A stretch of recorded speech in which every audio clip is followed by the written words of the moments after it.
তোমাকে সাফ সাফ একটা কথা বইলা দিচ্ছি, তোমার বোনের শ্বশুর আইছে, বিয়ের সময় যে যৌতুক দেওয়ার কথা ছিল না, সেই যৌতুক নিতে আইছে। আমি কিন্তু তোমারে মানা করে দিতেছি, ওই যৌতুকের একটা টাকাও যদি তুমি দিছো তাহলে তোমার সাথে আমার বোঝাপড়া আছে। হ্যাঁ, তুমি এমনি করে কইতেছো কে? আমারই তো বই।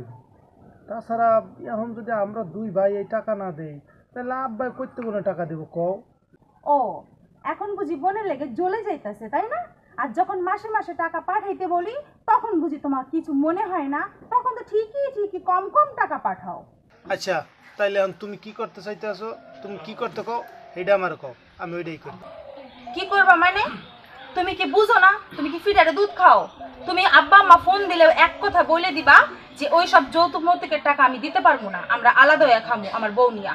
আচ্ছা ঠিক আছে, দাও, আমি কোনো ঝুট ঝামেলা চাই না, আমি চাই সংসারে শান্তি। তুমি যদি এইভাবেই শান্তিতে থাকো তাইলে আমি ওইটাই কয়ে দেবনি আব্বা আম্মার লাগে। এখন রাহি, আমার কাজ আছে, আমি ওই যে একটু কাজে যাবো। আচ্ছা ঠিক আছে, কিন্তু কথাটা যেন তোমার মাথায় থাকে।